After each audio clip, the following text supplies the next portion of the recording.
Hey, everybody. Today we're going to be doing another one of the conversations that I had in Houston at the Adams Automotive event. This is with Taylor Wilson from Velocity Automotive, just outside of the Galveston, Texas area. Interesting guy, interesting story, and some really good perspective. I hope you enjoy it. The following program features a bunch of doofuses talking about the automotive aftermarket. The stuff we, or our guests may say, do not necessarily reflect the beliefs of our peers, our sponsors, or any other associations we may have. There may be some spicy language in this show, so if you get your feelings hurt easily, you should probably just move along. So without further ado, it's time for Confessions of a Shop Owner, with your host, Mike Allen.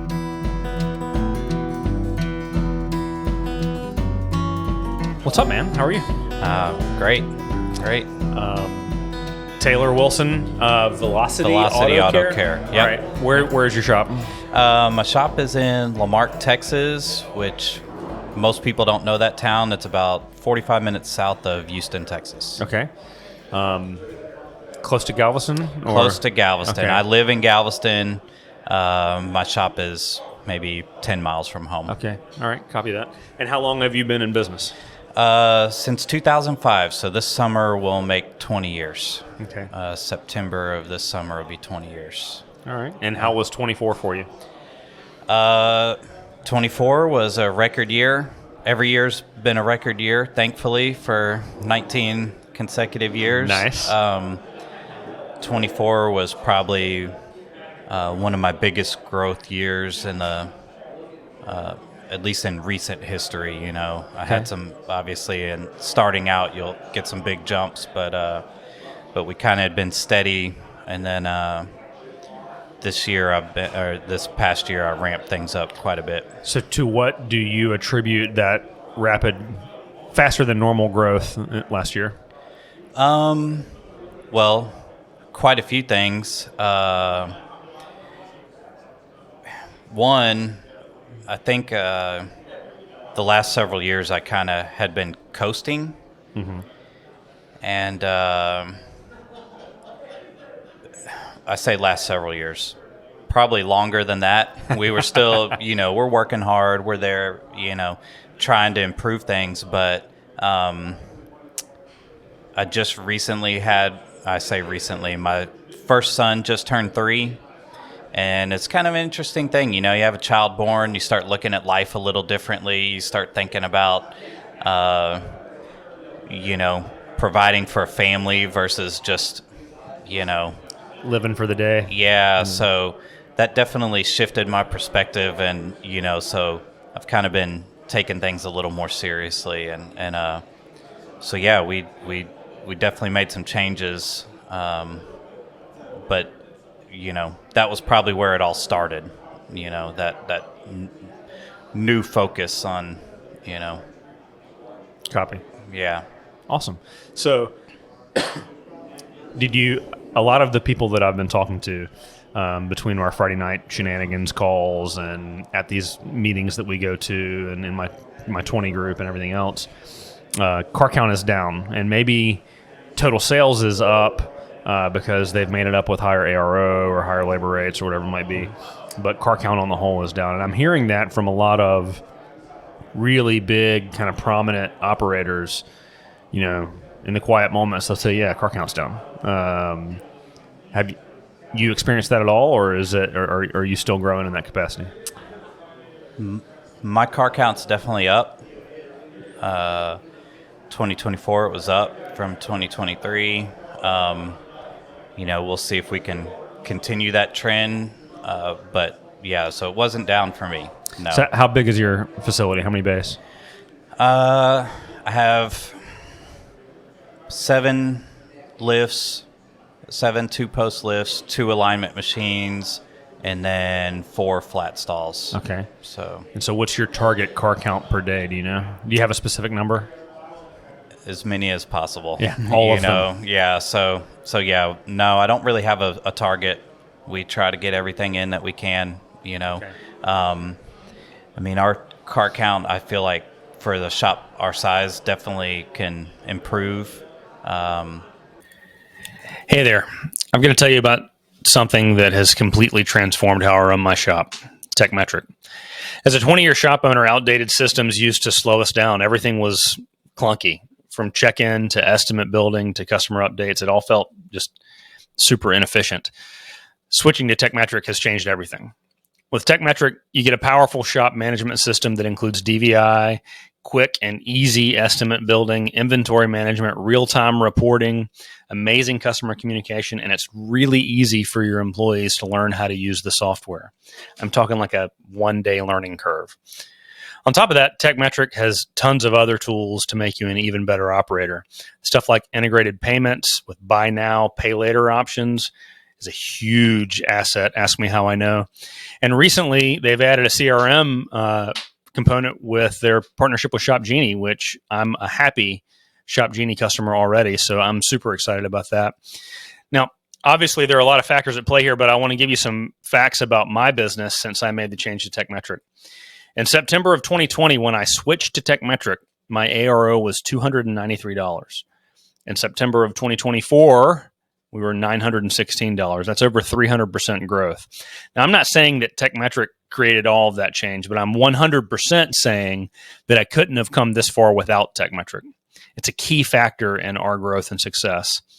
If you're ready to level up your shop, TechMetric has everything you need: productivity, revenue, customer experience.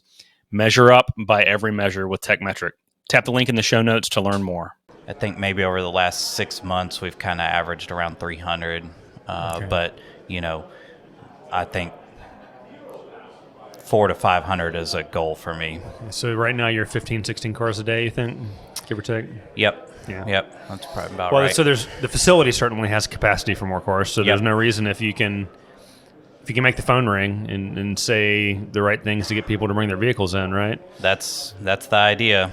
Yep. One of the things that the Adams Group and Hayes and his ilk are always talking about at these events is just say yes. And on the forums, people roll their eyes at the just say yes mentality. But if you dig into it a little bit deeper, so many shops say no without saying no when they call in. You spend all of this money to get the phone to ring, and then, hey, my brakes are grinding. I'm heading to the beach. Can you help me out? We can get you in next Wednesday. Yep, 100%. And it's like a badge of honor. I'm booked out 2 weeks. Yep. I'm so proud of you. You're booked out 2 weeks. Mm-hmm. And when your really good customer has brakes that are grinding, you're going to have to inconvenience her by sending her someone else, or one of your customers you made a commitment to by putting her in front of the line. And so when I hear that, I'm thinking, man, just raise your rates, hire more technicians, expand your capacity so that you're not booked out 2 weeks. Yeah, it's funny that you say that because, that was kind of an aha moment for me. Somebody that had been coming to me for years, sang my praises to friends and family, and that exact scenario happened. She needed brakes. She called my shop. We told her that we couldn't get to it for, it wasn't 2 weeks, but I think it was, a few days. Longer than she had time for. Yeah. She went the next day and went and got them fixed somewhere else. And I asked her, and she's like, well, I called. I tried to bring it in. Y'all couldn't get to it. I'm like, man, we couldn't get to a brake job for a long-time customer. Like, this can't be the norm. Yeah. Can't happen that way. So yeah, that not taking care of your customer for 2 weeks is definitely not a badge of honor in my eyes. Yeah. Well, they would never cast it that way. They would say they're in such high demand. Their program is so good that they are booked out 2 weeks, right? Yeah, I get it. I mean, if you're booked out, you're booked out. But you just have to understand that you are not. Are you booked out because you're too cheap? Yeah, I mean, if you're booked out, there's a problem, in my opinion. And I mean, it's from a customer standpoint, there's a problem.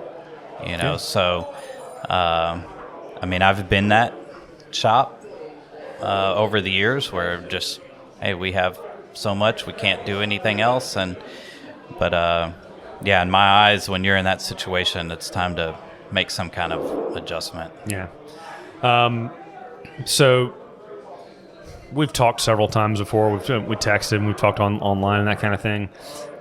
What's the plan for 25 and moving forward? Is it continued growth in one location? Is it multiple locations? Is it? I think I still have a lot of room for improvement in this location. So, we're going to keep pushing on doing the best we can. But that's definitely in the back of my mind, additional locations. Okay.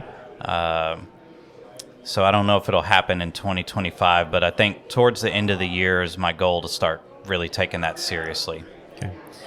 Who did you bring to class with you this weekend? I brought one of my service advisors, Eric. Okay. And what's he thinking so far? Well, he's definitely enjoying himself. A lot of the stuff we've talked about it, we've trained on it, so it's not most of it is not groundbreaking.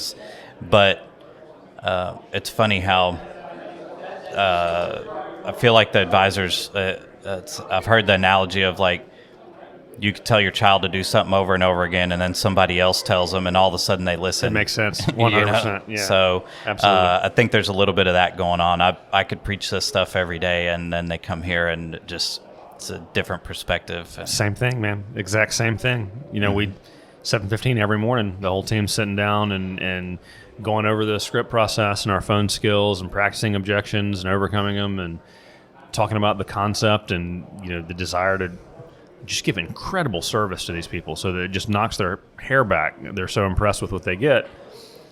And, they say all the right things, but then they come here and they're like, oh, now I get it. Yep. That's exactly that's exactly the response that I got. Oh, okay. Now I see what you're talking about. Yeah. Yeah. So there's just something about seeing it's something to cast the vision and try to articulate it, but seeing what execution looks like is a really good tool, right?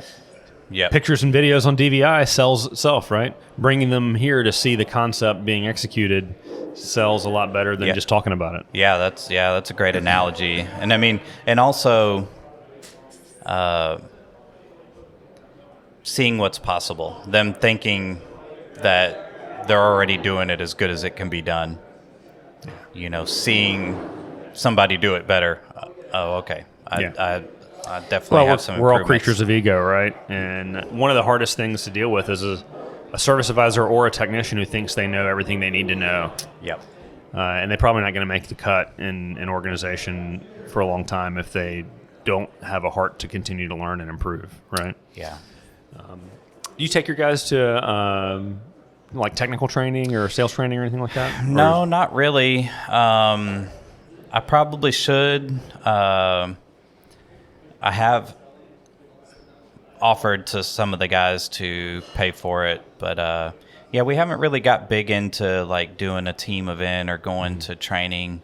I haven't as many of the events as I'd like to go to. I miss a lot of them just out of scheduling conflicts and stuff like that. It seems like they're always one thing, like fall is hunting season for me, and the time that I get off, that's what I'm doing. So that's like, I don't have any hobbies. So besides that, so what do you hunt? Deer, duck, dove. Those are kind of the big things in Texas. You ever travel anywhere for big game stuff? No, not big game. I've been to Argentina dove hunting and duck hunting a couple times. But I'm not really it's not really to think of the word or the way to say it, not really like a trophy hunter, so I'm not, I don't see myself going to African safari, or anything like that. Going to backpack across Alaska to shoot a grizzly? I am not interested, no. Fair enough. No, it's more of a weekend of fun kind of thing for me. Gotcha. Relax and get out in nature type of thing, more than the, the trophy aspect of it. You can get behind that. So what training events have you been to? What conferences or shows have you been to? The only thing that I've been to is Vision and then local stuff. Okay. Have you done the Texas two-step? I haven't. I was looking this year and was interested in doing it, but it was the same kind of thing. I don't remember what was going on. I feel like my weekends and my time just seems like it fills up really quickly. Yeah. So I was wanted to do it this year, but it just didn't work out. I had something going on. Okay. So. What was your experience with Vision? I've not ever been, and I keep saying I'm going to go next year, and it never works out. I enjoyed it. It's an overload. There's a lot going on. And look, here's the deal. I like to think that I'm pretty good at running an auto repair shop. It's what I've done for 20 plus years, but I'm not good at managing a marketing budget and all the different facets of a truly well-rounded marketing plan. There's mail, there's local advertising, there's website, there's Google AdWords, there's all the different things that go into that, and it's just not what I'm good at. So what I've chosen to do is to buy myself the time to focus on what I am good at, while having someone else execute on all of those things at a way higher level than anything I could ever do. That's what turnkey auto marketing does for me. So if you feel like you could use some of that same magic, I'm going to recommend that you go to turnkeyautomarketing.com, get a free consultation, tell them that I sent you, tell them that Confessions of a Shop Owner sent you. You won't be disappointed. I'm one of, I don't know, maybe I felt like probably a little bit of an overachiever or overly ambitious about signing up for this class and that class and trying to attend too much. Mm-hmm. So that was, it's tiring to go through 4 straight days or however long it is. Mm-hmm. Yeah. How is it? 3 days, 4 days? I don't even know. I went for 3, but I might have missed some of it. Okay. I don't know. So. Well, so what you got to do is you got to come to ASTA Expo. I actually was interested, and that was the same thing. I don't know. It seems like my weekends just fill up. You have wife and a kid, and it's just like all the stuff all your time disappears. Well, obviously, I am biased, but I feel like it is the best networking and the most comfortable kind of small town feel of any training event I've ever been to. Full disclosure, I'm heavily involved in the event. I'll try to make it next year because I looked at it this year. I wanted to go, but couldn't make it happen. But maybe I can start planning now for the next year's event. Tell you the value of the learning that happens in the lobby in the evening is as much as learning in the classes, I think. Yeah, that's kind of what that's my take on it. I think that I probably need to sign up for a little less stuff and just hang out a little bit more. Yeah. That's how I felt with Vision. I was like, I really probably should have just relaxed a little bit and just kind of, talk with peers and get a chance to talk to people that you don't always talk to. Well, I hope you'll come. If you do, if you have a chance, we can sneak away and go check out my shop and give you a tour and that kind of thing. It'd be fun. Absolutely. You can tell me all the shit that I'm doing wrong and help me do better. So I asked you this earlier. I said, one of the things that we do is it's confessions, right? Mm-hmm. What's something that went kind of wrong recently or last year or whenever? And I want to hear mistakes that you've made and what you've done to overcome them so that other people can learn from that and hopefully not make the same mistake, right? I make mistakes all the time, so it's hard to pin something down. But I guess one thing that I've battled with a little bit, and have worked on rectifying, is just sort of losing focus. And I don't think that my shop is. I consider it a very average shop.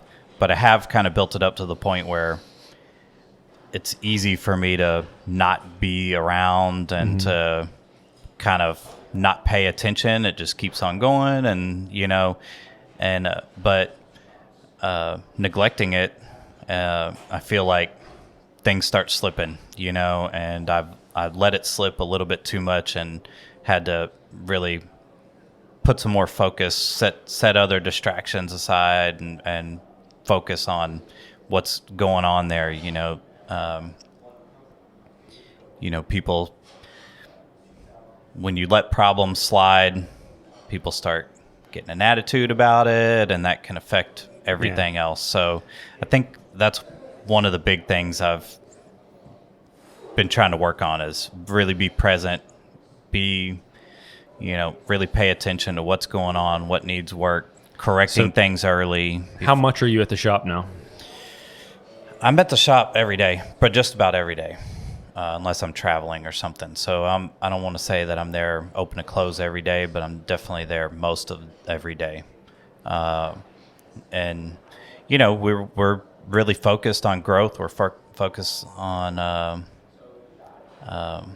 building the business, and I want to show these guys that I'm available to help that happen and support them in any way that they need. So I've tried to be available and present more than I have, in some years past. It's 100% something that I've done. Is I get up to shortly after I opened my third store, I bought out my business partner. I had a partner in 2 of the stores, and I bought him out. And I kind of started to rest on my laurels a little bit and believe the hype that that I'm pretty awesome, right? Mm-hmm. And I thought I'd gotten to that point where it was just going to be mailbox money. I just kind of come in and check the mail and cash the checks and write some checks. And it worked okay for probably 18 months. But there was just that slow drip of degradation and atrophy. And next thing you know, we have a year where we're not growing. We had a down year and start having a lot of turnover. And I would hear in the exit interviews, it was better when you were here, everyday boss, Yep. And so I've definitely had to re-engage and kind of plug back into the business. It was one of the biggest mistakes I made shortly after COVID, was thinking that I could just, live the life and come in once a week. I could not. Yeah. So. Yeah. I pretty much the exact same story with me. It's just, not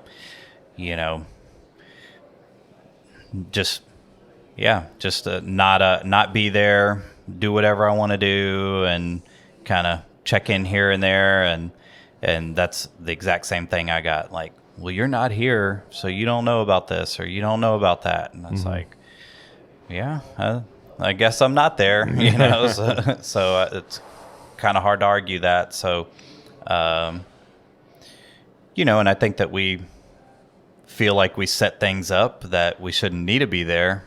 But I think sometimes, even if you're not really doing that much, just being present makes a difference, in the way that everybody acts and performs, and their attitude, which all of that results in things going better. So, I think, even if I'm not actively in the middle of the operations that day, just being around helps. Yeah. So, one of the things that they teach here at Auto Shop Answers and the Hayes methodology is the owner needs to be involved, literally hands-on cars alongside the guys, at least some of the time. Todd Hayes is not out there pulling wheels very often these days, right? But he was for 30 plus years, right? Yep. In his different iterations of businesses and whatnot. And Joe and Glenn are almost every day, right? So I've not been that guy at all. And I think that's one of the reasons that implementation of this concept has been slow for me, is because I'm a little bit sitting up in my ivory tower. Yeah. Still, I'm just doing it at the shop rather than at home at or the beach or something. Whatever. Yeah. I've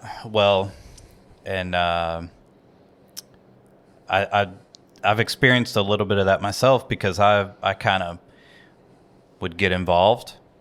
Okay, this is going good. Our inspection process is dialed in. We're, kind of meeting our goals on how long it's taken to check out cars, and then I wouldn't do it for a month, and all of a sudden I'm like, what's going on? Like, why aren't all these done? And what is your goal time per car?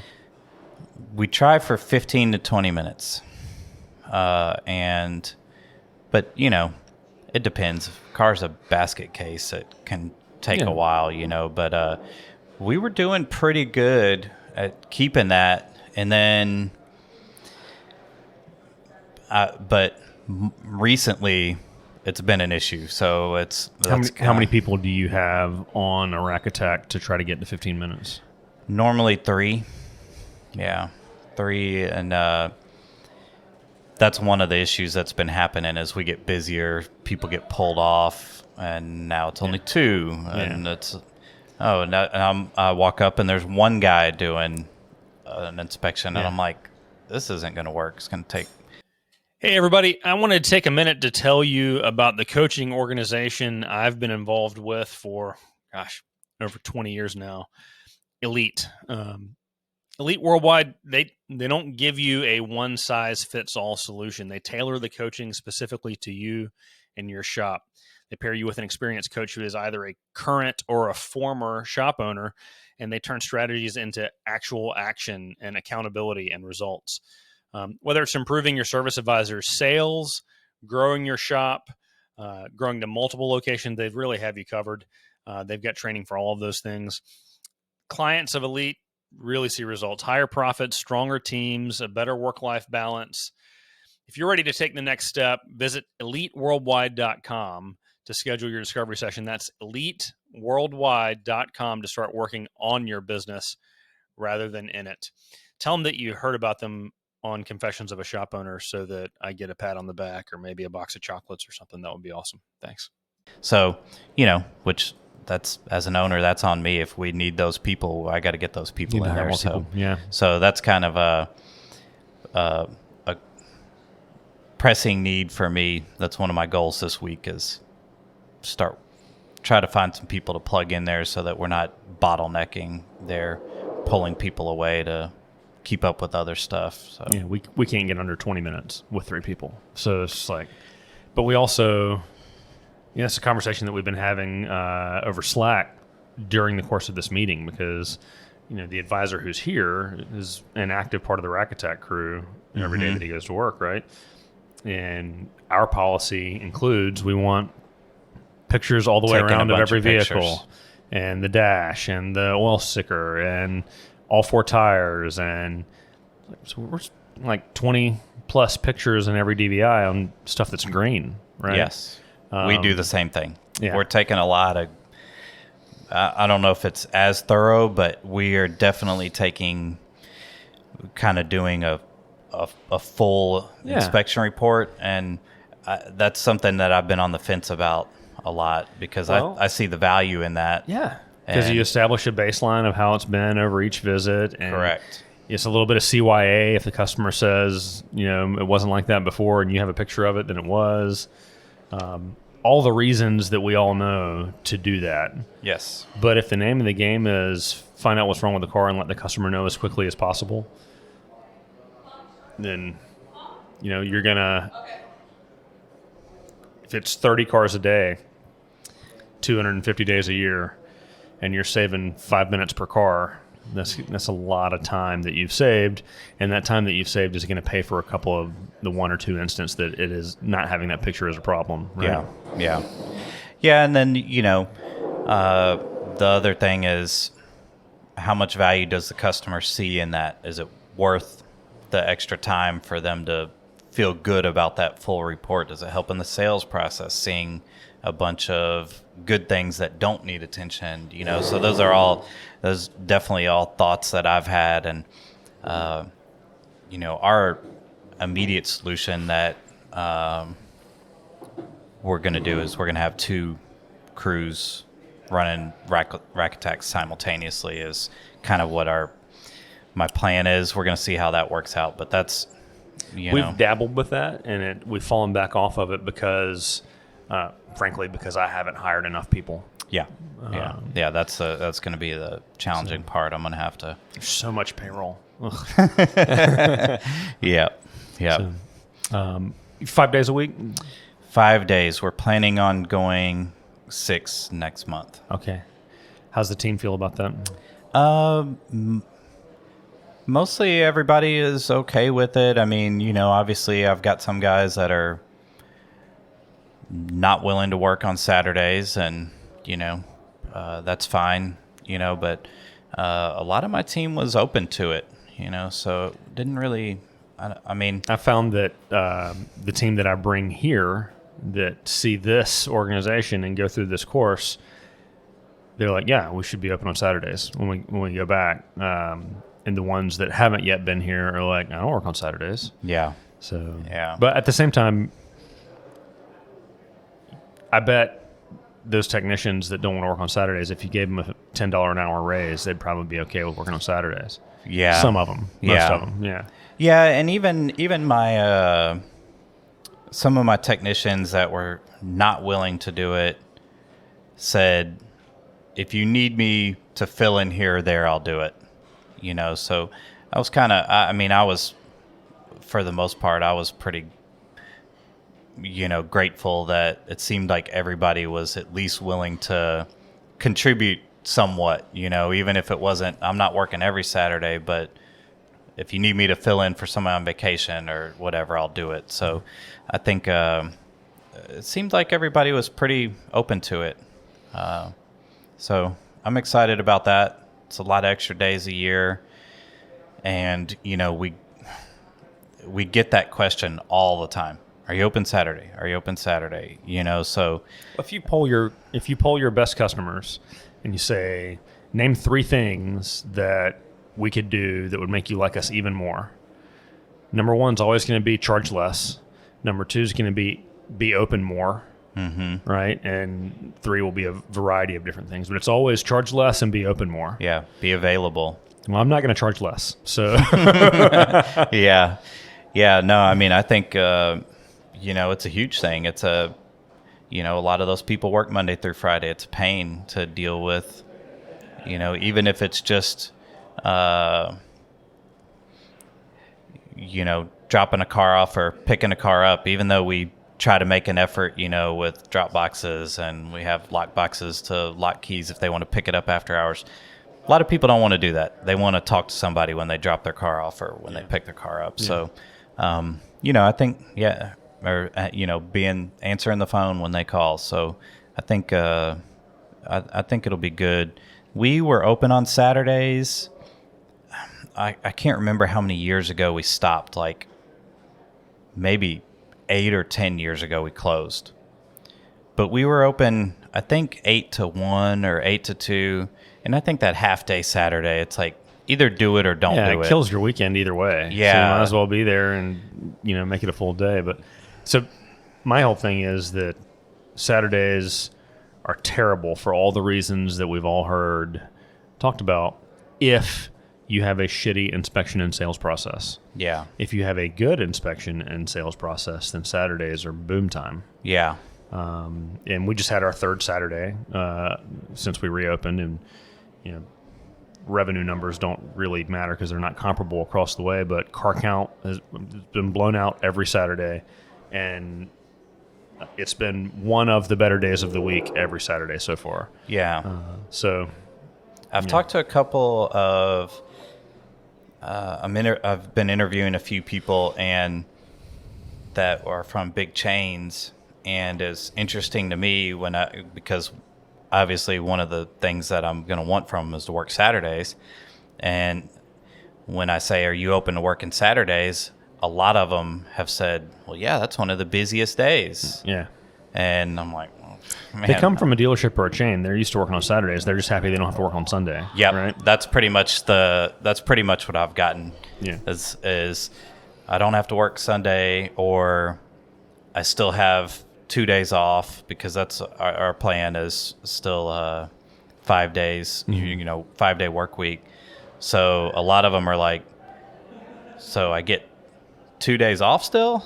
I'm like, yeah, and a lot of people are happy for that, because some of them have been working 6 days and know what that feels like. So for sure. One of the things they talk about here that I think is really interesting, I'd love to hear your experience if you have any, is hiring from outside of the industry for front of house people. be that from the restaurant industry or the hotel industry or car sales, whatever. Have you had any experience hiring advisors from outside sectors? No, I haven't, but I do have a potential hire that I'm talking to right now that is a restaurant manager, but it isn't totally from outside the business because she was a service advisor previously. So, but I kind of like that, have both experience in both areas. So, but I'm definitely open to it, and I feel like that it's worth looking into a little bit more, because you look at their resumes, you kind of just look for relevant experience, and I think some of those people I need to talk to and get a feel for them rather than just skipping over a resume and not even calling them. So I've definitely changed my perspective on that to a degree that it's like, okay, it's worth making a phone call and seeing how what their personality's like. Especially, I feel like times have changed. Access to information is a lot different than it was when I opened. I mean, my shop when I opened, Google wasn't really even a thing yet, so now I feel like somebody can get up to speed a lot quicker. They can research something, they can look into repair, they can educate themselves really quickly. So you could probably take somebody from outside the industry and they could very quickly get a working knowledge of, what they need. So, which previously that would have required me, teaching them and telling them, or somebody else, really kind of guiding them a lot more through that process. So, for sure. I think we've got, so the service manager at my big store, hired him out of the restaurant industry during COVID because his restaurant closed down. And he's now just an absolute rock star. He didn't know squat about cars 5 years ago. And he is on me to stop hiring experienced service advisors, because the ones with 20 years of experience don't want to learn anything new because they already know everything they need to know, right? Because they have a kind of a self-limiting mindset.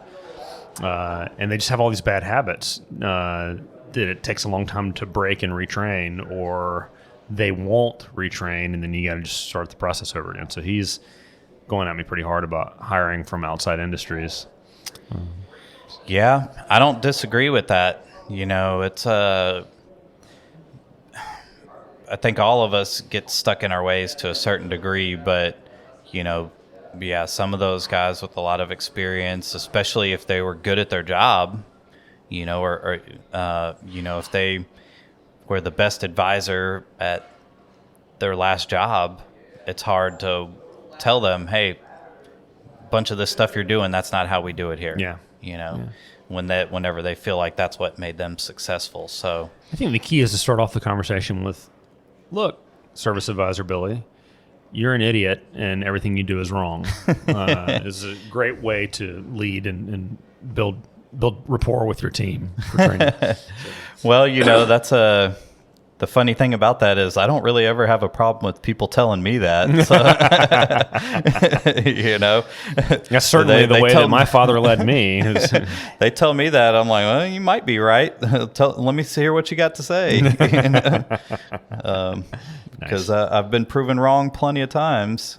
But I think probably a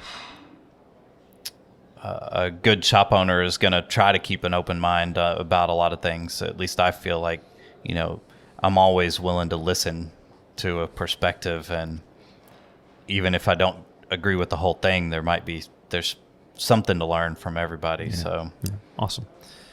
Well, thanks for coming on, man. I really appreciate it. Yeah, absolutely. Making you miss part of the class. I apologize for that. I think I pretty much know what's going on. Copy. So I think I've gotten your solid commitment that you're going to be at ASTA Expo this year, right? I'll give 85%. All right. Take care, man. All right. Thanks.